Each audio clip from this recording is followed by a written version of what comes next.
Hey guys, Mighty Gazelle here with sort of a news update slash just kind of a general impressions update on this.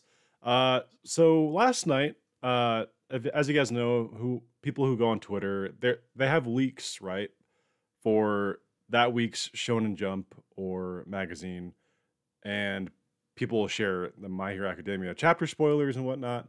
And this is something that caught my attention. I normally just stay away from Twitter during leaks, but this came up before I jumped off X, whatever you want to call it now. Um, Basically, they announced that there's a fourth My Hero movie, and I posted my general thoughts on the announcement on X or Twitter or whatever, saying I'm pretty much excited, a little bit worried, and today I want to clarify my thoughts and kind of give sort of a hope slash prediction as to what this fourth and probably final movie is going to be. I honestly thought there would never be a fourth movie, but here we are. Um, on my post, I had said that I would hope, and this is before details came out. After I'm going off of Rukasu's translations on X. He does a great job with. I don't follow for his spoilers. I follow mainly for just other content, but he does translations, and he translated what Horikoshi said. Right. So here's the translation.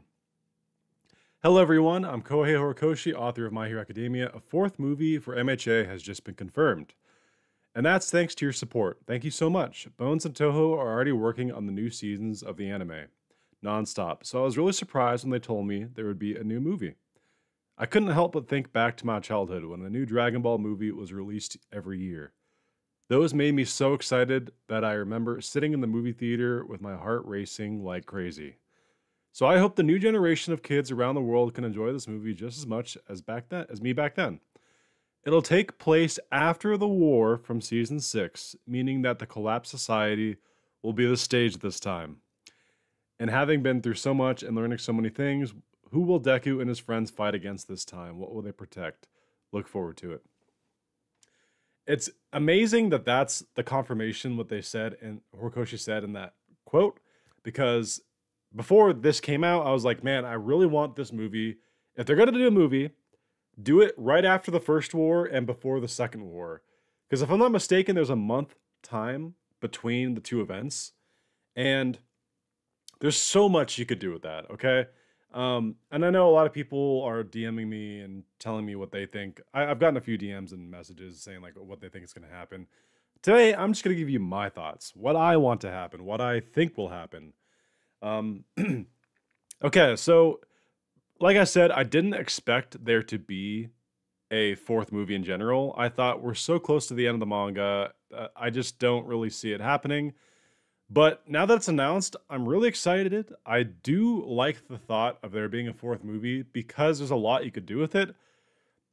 I'm a little concerned though. I'll share my concerns first before I dive into the movie. What I think the movie's going to contain. I mean, um, I and many others have a theory or a belief that every season of My Hero that's been paired with a movie, the season sometimes suffers a little bit in the quality department. Not that the seasons haven't been awesome, all of them, but the belief is that budget and or mainly talent from the season is pulled to work on the movie since they're being in production around the same time. And this theory was sort of given some more credence in this last season because season 6 was the first season since season 2 that didn't have a movie paired to it. And what do you know? It was the best season in a long ass time. Season 6 was awesome. The quality, outside of maybe a couple little hiccups here and there, was basically spotless. And again, it didn't have a movie attached to it. Now, this doesn't confirm anything. Again, it's just a theory. I'm just a guy who thinks that like they're under the same IP. They have people who work between the two. There's no way one doesn't impact the other. That's just my personal thought. But anyway, so with there being a new movie and we have a new season on the way, we're back into, okay, will it affect it? Will it not? Again, it's all speculation. I'd like to believe, since this is probably going to be the last season, unless they split it up, something like Attack on Titan or like a Demon Slayer, where they have like maybe a smaller season and then a big season. I don't know. Um, I choose to believe that it won't really impact it because I hope that they realize that they're at the end and they just go all out regardless. But we'll see. So that's my kind of worries aside. Now to the movie itself. I was gonna take some notes and just post this tomorrow, but I kind of want to do it today while it's fresh in my mind. So this is gonna be kind of a just letting my mind flow out on this stuff. Um, the fact that this takes place right after the first war, or where season 6 ends, is perfect. And the reason is there was one flaw that I felt in the manga, and I don't know if this is like Horikoshi's decision or like editor or whatever. Maybe he just had a different plan.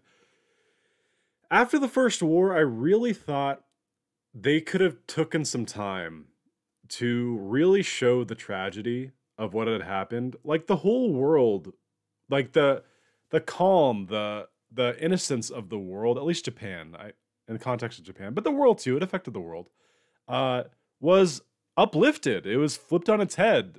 Heroes were quitting. They were dropping in droves, either dying from the escaped convicts or retiring because they just couldn't do it. And you have villains roaming the streets. And we got a little bit of that in the Rogue Deku arc. But they didn't show really just the emotional trauma of the students, which I was very upset about. Yeah, you see them crying in the hospital and stuff and being sad, but they lost teachers, friends they had died. And I just really thought they could have taken some time to really show, these are all high schoolers, right? Like really show the emotional turmoil they're going through. They just fought in a war. Like this is serious stuff. And in the manga, it kind of just ended the first war. You see him a bit in the hospital, and any trauma that they were trying to show was kind of overshadowed by the other big plot lines, like the Todoroki family kind of getting the ball rolling toward the end of that. You have the Hawk stuff. It didn't feel like the story gave it time to breathe and really let the moment sink in as to not only the trauma of the students, but of the nation. Like, how do people deal with this? Like, you have escaped convicts roaming the streets, and just shit is the worst they've ever been.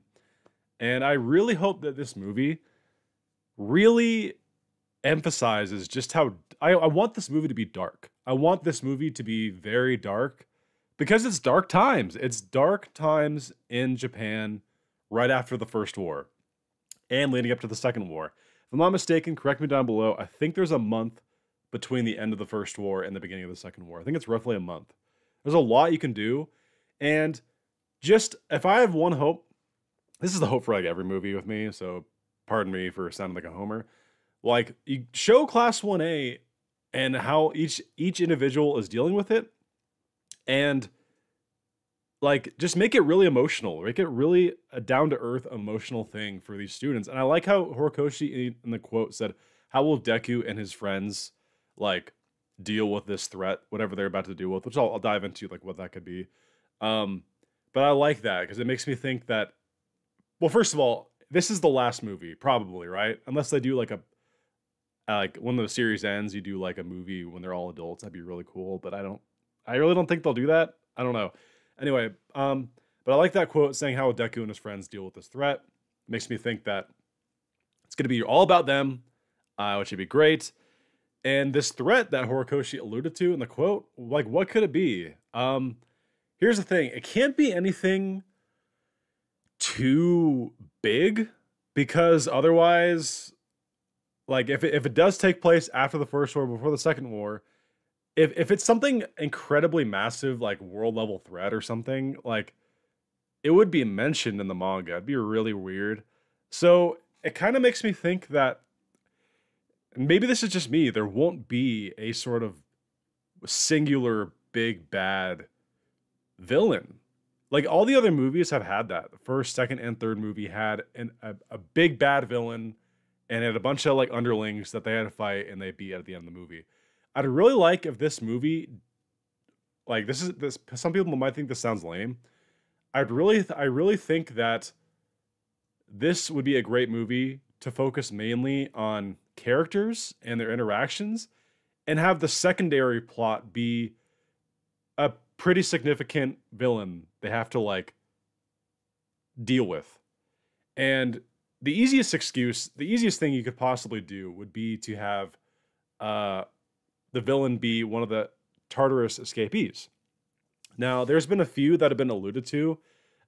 Ghastly is a villain that uh, people have been talking about for a while. He's sort of this guy with like a top hat, and he's got like some folklore to him or something. I haven't looked into it too much, but he's been alluded to as one of the villains that has escaped. They even name dropped him, I think.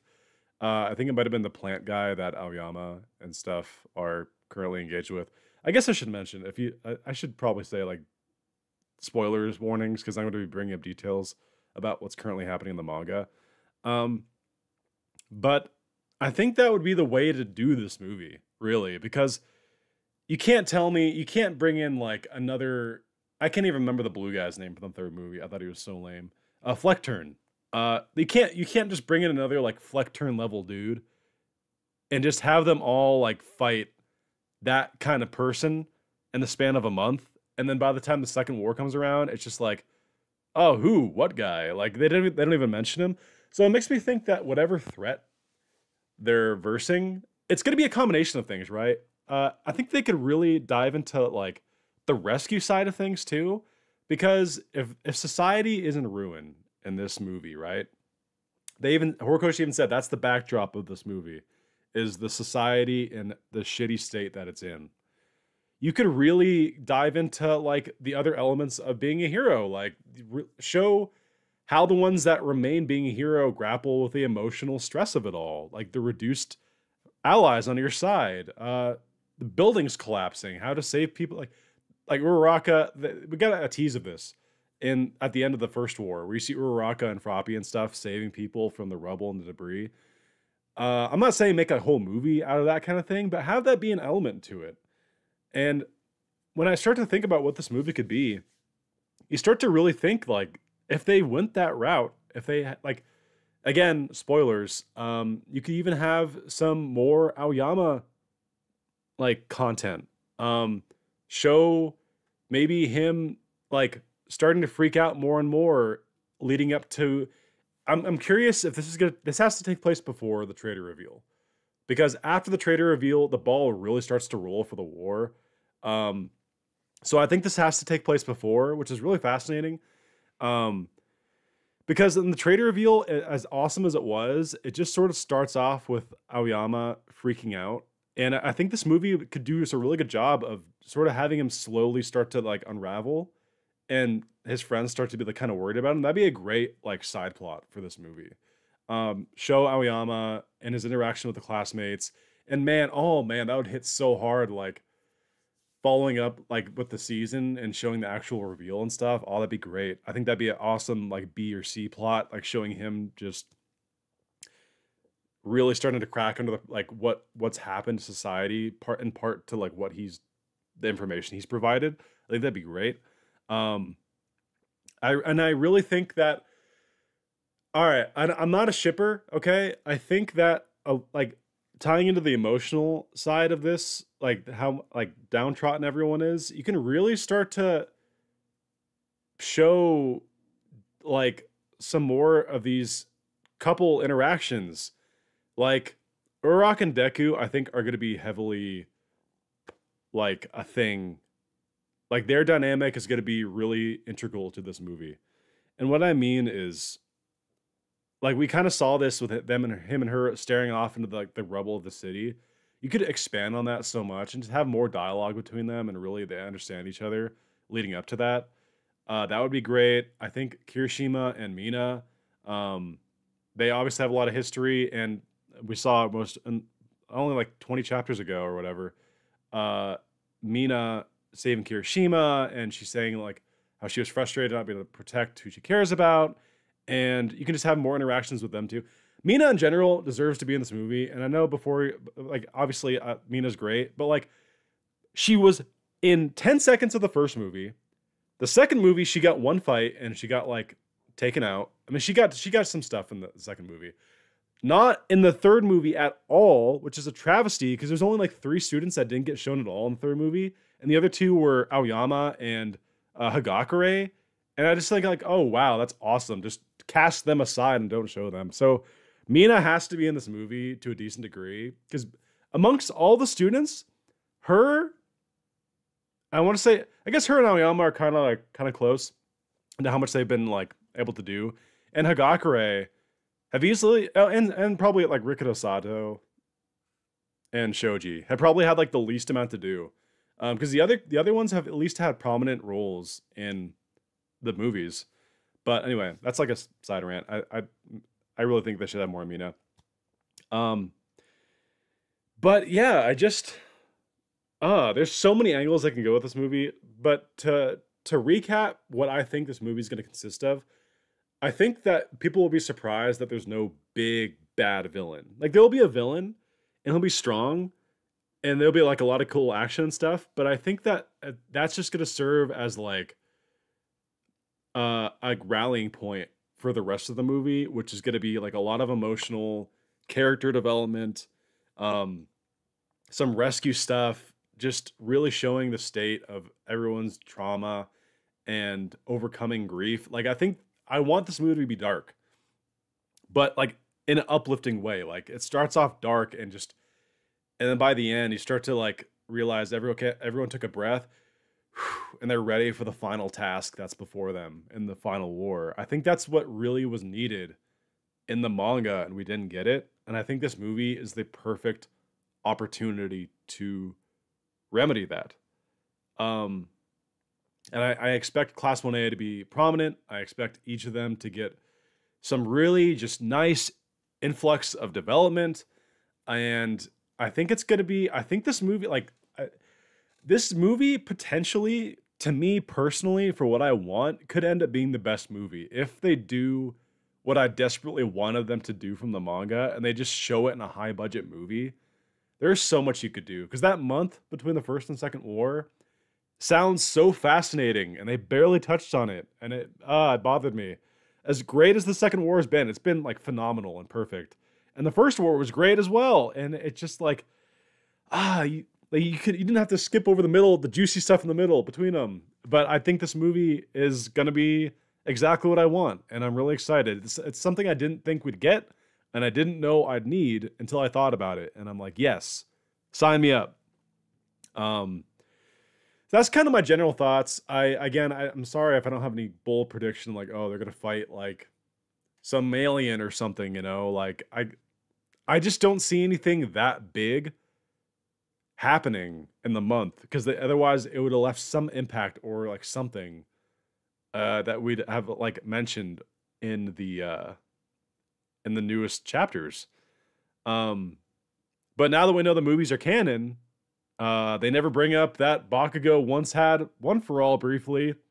Again, I'll keep pouring salt on that wound forever, because I think that's bullcrap. Like, if you're gonna make it canon, okay, but like, you never allude to the fact that Bakugo had One for All for a moment. I don't know. I'm still salty about that. Anyway, leave your guys' thoughts down below. Sorry for the impromptu nature of this video, but yeah, I just want to let you guys know, and yeah, leave your thoughts, please.